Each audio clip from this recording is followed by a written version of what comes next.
Hello students, welcome my YouTube channel maths with Aman Mangal Sangaria. आज आप सभी का स्वागत है। आज हम कर रहे हैं सारणिकों की सहायता से रैखिक समीकरण निकाय को हल करना, और इसका जो एक नाम है क्रैमर नियम, क्रैमर्स रूल। जैसे अभी तक हम कर चुके हैं, जैसे अभी समीकरण दे रखे 2x + 3y = 10, x - 3y = 5। इस प्रकार के समीकरणों को हमने हल किया है 10th क्लास में। किस प्रकार हल किया है? वेरिएबल जैसे दोनों को ऐड करोगे तो y कैंसिल हो जाएगा, x की वैल्यू आ जाएगी, दोनों को ऐड करने पर कैंसिल x की वैल्यू आ जाएगी, x = 5। x की वैल्यू 5 किसी भी एक क्वेश्चन में पुट कर देंगे, हमारे पास y की वैल्यू आ जाएगी। ये हमारे टू वेरिएबल्स में टू इक्वेशन है, number of variable 2 x and y, number of equation 2। इस प्रकार अगर हमारे पास 3 वेरिएबल में इक्वेशन दे रखी है,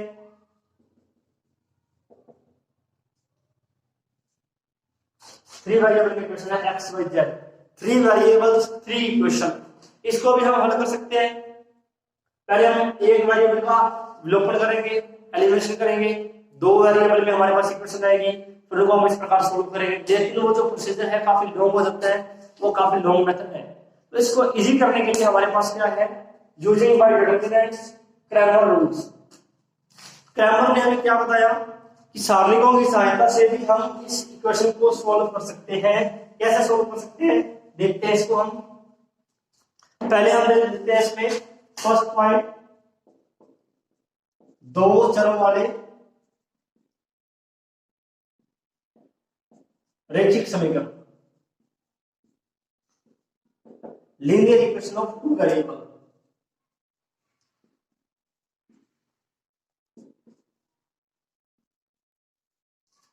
इसको हम कैसे हल करेंगे? जैसे हमारे पास दो समीकरण है, a1x b1y = c1 या d1, a2x b2y = d2। x y की क्या वैल्यू आएगी? x की वैल्यू क्या है, y की वैल्यू क्या है? x की वैल्यू हम लिख रहे हैं यहां से delta x by delta y की वैल्यू लिखेंगे हम डेल्टा y अपॉन डेल्टा। अब डेल्टा क्या है? डेल्टा हमारे पास डिटरमिनेंट है, डेल्टा डेल्टा x क्या है, डेल्टा y क्या है। अब थोड़ा आपने इसी उदाहरण में देखना है कि डेल्टा क्या होगा। डेल्टा क्या है? लेफ्ट हैंड साइड में जो हमारे पास इक्वेशंस है, कोएफिशिएंट्स लिखने हैं आपको। 2/2 के डिटरमिनेंट्स आएंगे, 2 वेरिएबल्स 2 इक्वेशन, तो जो डिटरमिनेंट्स हमारे पास आएंगे वो सभी जो है 2/2 ऑर्डर के आएंगे।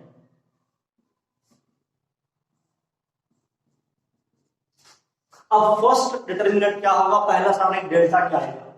x और y के जो वेरिएबल कोएफिशिएंट्स है वो लिखने हैं। फर्स्ट इक्वेशन में है a1 b1, वो हमारी रहेगी फर्स्ट रो। सेकंड रो में है a2 b2, सेकंड इक्वेशन में a2 b2, वो हमारी आएगी सेकंड रो। तो ये हमारा होगा delta 2, delta determinant delta. Delta x में क्या आएगा? डेल्टा x में क्या, x को नहीं लिखना, x वाले वेरिएबल छोड़ देंगे, यानी कि हम a1 a2 को ड्रॉप कर देंगे, इसको हटा देंगे हम यहां से। इसके साथ में क्या लिखना होगा? d1 b2, d1 b2 से, और सेकंड जो कॉलम जो है वो हमें लिखना है सेम वैसे का वैसे, d1 b2 सेम रहेगा। डेल्टा y में क्या आएगा? डेल्टा y में y नहीं आएगा, मतलब डेल्टा y में y के कोएफिशिएंट्स नहीं आएंगे। क्या लिखेंगे पहले हम इसमें? a1 a2 और b1 b2 के साथ में क्या लिख देंगे हम? d1 b2। ये हमारे पास डेल्टा है, डेल्टा x और डेल्टा y है। इनको सिंपलीफाई करना है और यहां वैल्यू पुट कर देंगे, वो हमारे पास x y के आंसर आ जाएंगे। तो ये क्रैमर रूल है लीनियर इक्वेशन ऑफ 2 वेरिएबल। अगर हमें 2 वेरिएबल में 2 इक्वेशन दे रखी है, इस प्रकार हम इसको सॉल्व करेंगे। इसका हम एक एग्जांपल देते हैं। एक हम 2 वेरिएबल और 2 इक्वेशन का एक एग्जांपल ले रहे हैं, इसको हम क्रैमर रूल से ही सॉल्व करेंगे। देखते हैं इसको। तो x की वैल्यू क्या लिखेंगे हम? डेल्टा x बाई डेल्टा, और y की वैल्यू लिखेंगे हम डेल्टा y बाई डेल्टा। सबसे पहले देखते हैं डेल्टा क्या आएगा। Coefficients of x and y with sign, x और वाई के गुणांक लिखने हैं, साइन चिन्ह समेत लिख रहे हैं। फर्स्ट रो है 2 और वाई का कोफिशिएंट क्या है 3, बट माइनस है, -3 लिखेंगे coefficient of y. Second equation है 2x + 3y = 9, कोफिशिएंट्स क्या आएंगे 2 एंड 3। अब इसको सॉल्व कैसे करते हैं, इनका मल्टीपल 2 × 3 माइनस इनका मल्टीपल -3 × 2, ये हमारा आ गया 6 और ये +6 = 12। डेल्टा एक्स कैसे लिखेंगे हम, इसमें क्या है फर्स्ट कॉलम ड्रॉप कर देंगे, फर्स्ट कॉलम के स्थान पे क्या लिखेंगे 3 और 9, इधर जो हमारे पास कांस्टेंट है 3 9, और सेकंड कॉलम सेम रहेगा -3 एंड 3। क्या वैल्यू है इसकी, पहले इनका मल्टीप्लाई करना है माइनस इनका मल्टीप्लाई, 9 + 27 = 36। डेल्टा वाई में अब इस सेकंड कॉलम ड्रॉप करेंगे, इसका -3 को ड्रॉप करके क्या लेंगे 3 9, फर्स्ट कॉलम सेम रहेगा, वाई के कोफिशिएंट नहीं आएंगे इसमें, 3 एंड 9 लिखना है, 3 एंड 9 करना, ऐसे मल्टीपल है, पहले इनका मल्टीपल करेंगे 2 एंड 9 और सेकंड इनका मल्टीपल 3 × 2, 18 - 6 दैट इज 12। तो डेल्टा हमारे पास 12, डेल्टा एक्स 36, डेल्टा वाई 12, तो ये वैल्यू हम यहां पुट कर देंगे। डेल्टा एक्स हमारे पास है 36, डेल्टा है 12, आंसर आ गया 3। वाई डेल्टा वाई को डेल्टा वाई हमारे पास है 12 बाई 12 = 1, तो ये हमारे पास एक्स का आंसर आ गया, ये वाई का। ये दोनों वैल्यू अगर हम इस क्वेश्चन में पुट करें तो हम चेक कर सकते हैं, एक्स की वैल्यू 3 पुट करने पर 6 और वाई की वैल्यू 1 पुट करने पर 3 × 1 1, 6 - 3 दैट इज 3, मतलब ये हमारा आंसर है, ये राइट है। तो हमने किया ये 2 वेरिएबल्स में 2 इक्वेशंस इन 2 वेरिएबल्स। अब हमारे 3 इक्वेशंस इन 3 वेरिएबल, उसको हम क्रैमर रूल से सॉल्व करेंगे, देखते हैं इसके बाद। अब हम देख रहे हैं equation in 3 variables, solution of linear equation which are in 3 variables, 3 चरों में रैखिक समीकरण। 3 इक्वेशन हमारे पास है, फर्स्ट हम लिख रहे हैं a1x a2y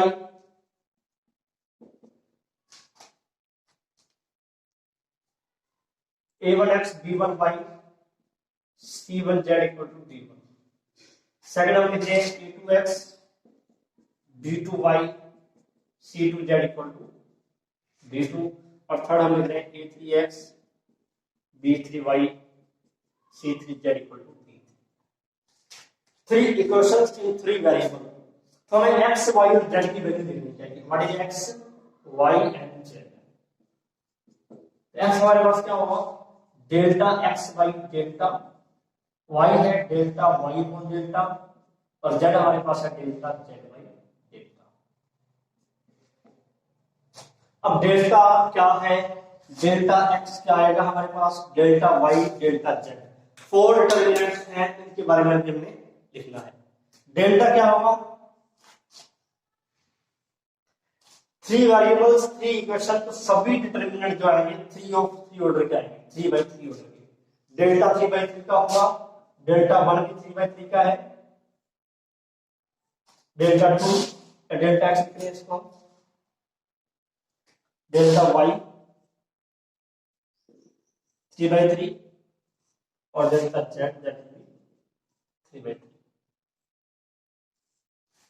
delta coefficients of x y z, first row a1 b1 c1, second row a2 b2 c2, third row है a3 b3 c3।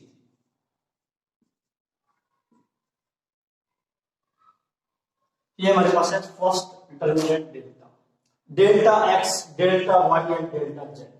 Delta x में क्या है, एक्स के कोएफिशिएंट नहीं है, एक को ड्रॉप कर देंगे a1 a2 a3 को, फर्स्ट कॉलम ड्रॉप करके क्या लिखेंगे d1 d2 d3, delta y में सेकंड कॉलम ड्रॉप करके D1 D2 D3, delta z में थर्ड कॉलम पर छोड़ देंगे D1 D2 D3।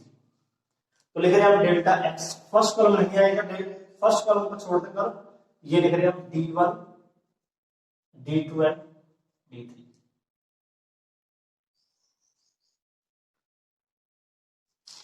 सेकंड और थर्ड कॉलम से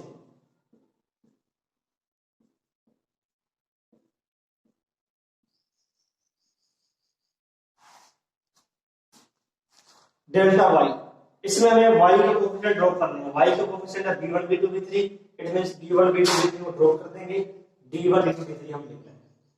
फर्स्ट कॉलम सेम आएगा, second column b1 b2 b3 नहीं आएगा, d1 d2 d3 आएगा, d1 d2 d3, और थर्ड आएगा c1 c2 c3। Last delta z, delta z में जेड के कोएफिशिएंट्स नहीं आएंगे, c1 c2 c3 नहीं लिखेंगे हम, a1 a2 a3 b1 b2 b3 d1 d2 and d3। ये हमारा है डेल्टा जेड। चारों डिटरमिनेंट्स को सॉल्व करके यहां वैल्यू पुट कर देंगे, ये हमारे पास x y z की वैल्यू है। ठीक है, इसको आप एक बार नोट कर लें, फिर हम इसका एक एग्जांपल देखते हैं। अब हम इसी का एक एग्जांपल देखते हैं। 3 इक्वेशंस हमारे पास हैं, x + y + z = 9, 2x + 5z 5y + 7z = 52, 2x + y - z = 0। तो हमें 4 डिटरमिनेंट्स सॉल्व करने हैं। फर्स्ट डेल्टा, फिर delta x, delta y and delta z। First हम देख रहे हैं डेल्टा डिटरमिनेंट क्या है। Coefficients of x y z 1 1 1 2 5 7 2 1 -1। अब हम इसको सिंपलीफाई करते हैं। कैसे करेंगे हम? यहाँ पर फर्स्ट टर्म से एक्सपेंड करते हैं इसको, या हम फर्स्ट और सेकंड कॉलम को रिपीट, फर्स्ट और सेकंड कॉलम को बाहर रिपीट कर रहे हैं। सारे उस मेथड से इसको सॉल्व करेंगे। फर्स्ट कॉलम को लिखा 1 2 2 1 5 1, सेकंड कॉलम को रिपीट किया। इनका मल्टीपल फर्स्ट डायगोनल का 1 * 5 * इन तीनों का मल्टीपल -5, 1 * 7 * 2 14, 1 * 2 * 1 2, माइनस उल्टा डायगोनल 2 × 5 × 1 10 7, और इनका मल्टीपल आएगा -2, 16 - 5 11, 17 - 2 -15, दैट इज -4। डेल्टा x क्या होगा हमारे पास? डेल्टा x क्या होगा?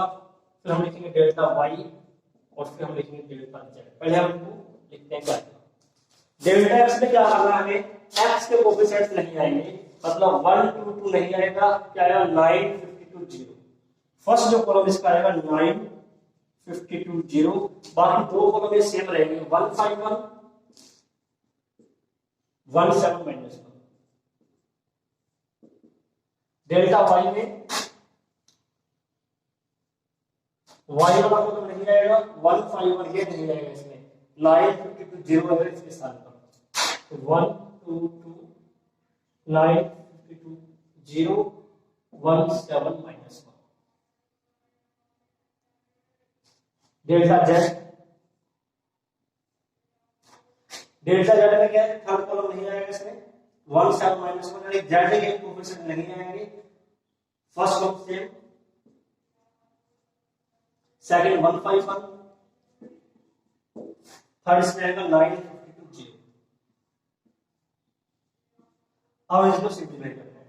तो क्या करेंगे? फर्स्ट और सेकंड कॉलम को रिपीट करने के बाद, फर्स्ट कॉलम सेकंड 1 5 1, इनका मल्टीपल 9 * 5 -1 का multiple -45,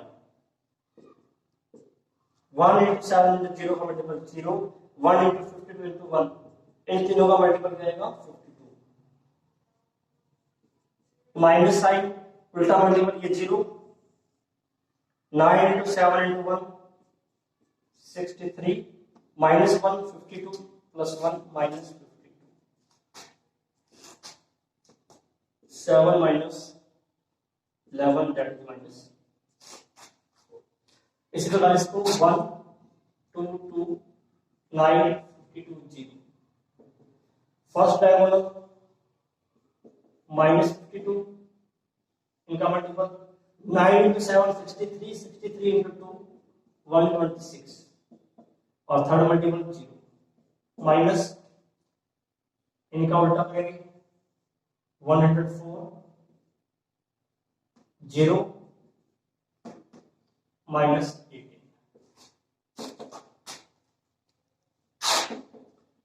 4 74 minus 6 86 minus 12,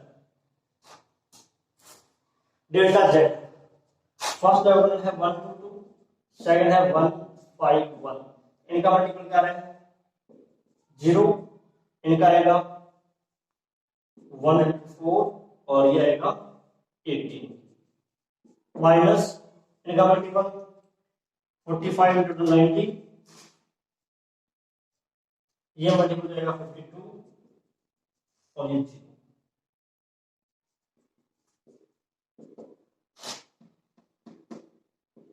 one 122 minus 140 minus 20, ये हमारे पास आ गया डेल्टा जेड। अब हमें देखना है एक्स वाई जेड की वैल्यू क्या आएगी, एक्स क्या है और वाई क्या आएगा और जेड क्या आएगा। एक्स आएगा delta x by x, delta x by delta, y है डेल्टा वाई बाई डेल्टा, और जेड है delta z by delta. X delta x की वैल्यू हमारे पास है -4 और डेल्टा की वैल्यू हमारे पास है -4, -4 बाई -4 1, डेल्टा वाई है -12 3, डेल्टा जेड हमारे पास है -20 -4 दैट इज 135, ये हमारे एक्स वाई जेड का आंसर है। किसी भी इक्वेशन में पुट करके हम चेक कर सकते हैं। जैसे फर्स्ट में पुट करें x की वैल्यू 1 + 3 + 5 = 9, इसका मतलब हमारा जो आंसर है वो बिल्कुल सही है। तो आप इस क्वेश्चन को नोट करें। इसके बाद हम करेंगे समीकरण निकाय का हल किस प्रकार का होता है, संगत या असंगत, कंसिस्टेंट और इनकंसिस्टेंट सॉल्यूशन कैसे होगा वो देखते हैं। अब हम देखेंगे कि रैखिक समीकरण निकाय system of linear equation consistent और इनकंसिस्टेंट कैसे होता है, संगत या असंगत कैसे होता है, उसका हल अद्वितीय होगा या उसके अनंत हल इनफाइनाइट सॉल्यूशन होंगे या नो सॉल्यूशन, कोई भी सॉल्यूशन नहीं है। ये किस प्रकार है, जैसे हमने देखा क्रैमर रूल्स में हमने डेल्टा की वैल्यू फाइंड करनी है, delta x, delta y, delta z. अगर हमारे पास 3 वेरिएबल में है तो हम 4 डिटरमिनेंट को सॉल्व करते हैं। तो फर्स्ट हमने देखना है delta, if delta not equal to 0, सबसे पहले हमें डेल्टा की वैल्यू देखनी है। अगर ये नॉट इक्वल टू 0 आती है तो जो हमारा रैखिक समीकरण निकाय है, रैखिक समीकरण निकाय जो होगा सिस्टम ऑफ लीनियर इक्वेशन, ये हमारा संगत होगा, कंसिस्टेंट।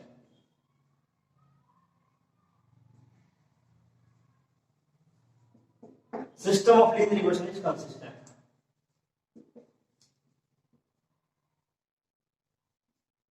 और इसके अद्वितीय हल, यूनिक सॉल्यूशन एग्जिस्ट होंगे, अद्वितीय हल।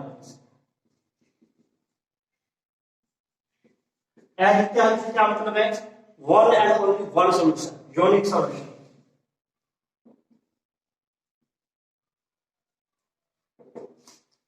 यानी रैखिक समीकरण निकाय के अद्वितीय हल विद्यमान होंगे, मतलब x का भी एक ही आंसर आएगा, y का भी सिंगल आंसर आएगा और z का भी सिंगल आंसर आएगा। सिस्टम हमारा क्या हो जाएगा, कंसिस्टेंट। सेकंड हम देखते हैं, अगर हमारे पास डेल्टा की वैल्यू 0 आ जाती है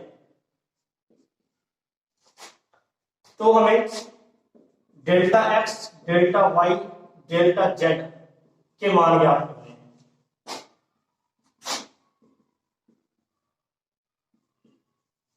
Then solve delta x, delta y, delta z and find the value of these.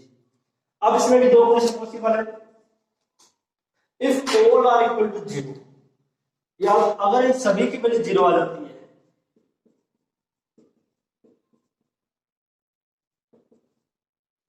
Delta भी जीरो और इन सभी की वैल्यू भी जीरो आ गई, तब हम क्या लिखेंगे, तब हमारा जो सिस्टम है रैखिक समीकरण का संगत होगा, कंसिस्टेंट तो होगा ही होगा,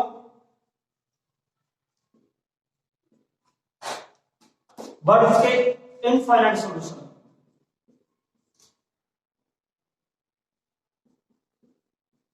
अनंत हल या अपरिमित सॉल्यूशन, अपरिमित हल,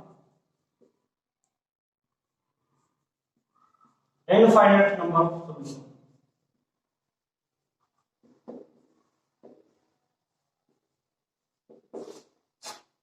मतलब एक्स वाई जेड के हमारे पास बहुत सारे मान आएंगे जो उन समीकरणों को संतुष्ट करेंगे।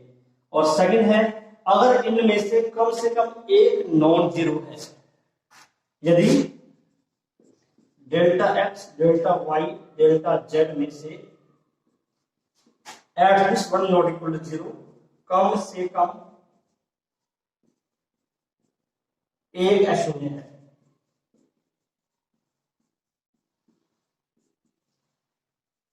At least one is not equal to zero, अशून्य मतलब नॉन जीरो, तब हमारा जो सिस्टम होगा ये असंगत, इनकंसिस्टेंट, और इसका कोई हल विद्यमान नहीं होगा, कोई हल नहीं, नो सॉल्यूशन।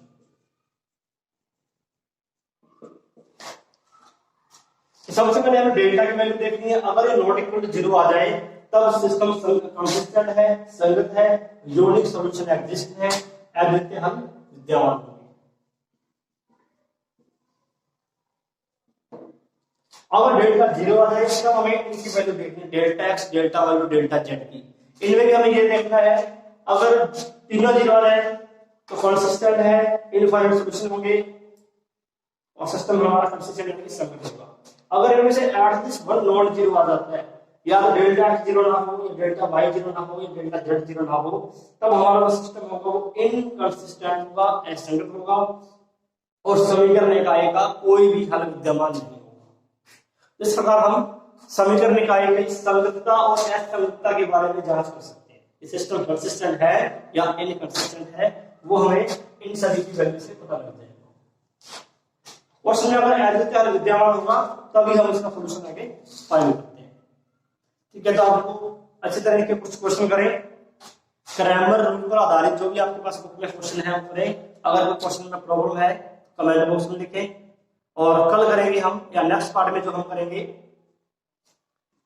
मैट्रिक्स मेथड, रैखिक समीकरण निकाय को आवर्त सिद्धांत द्वारा, मैट्रिक्स मेथड द्वारा सोल्व करना। तो नेक्स्ट पार्ट देखना ना भूलें, नेक्स्ट पार्ट भी अवश्य देखें। धन्यवाद।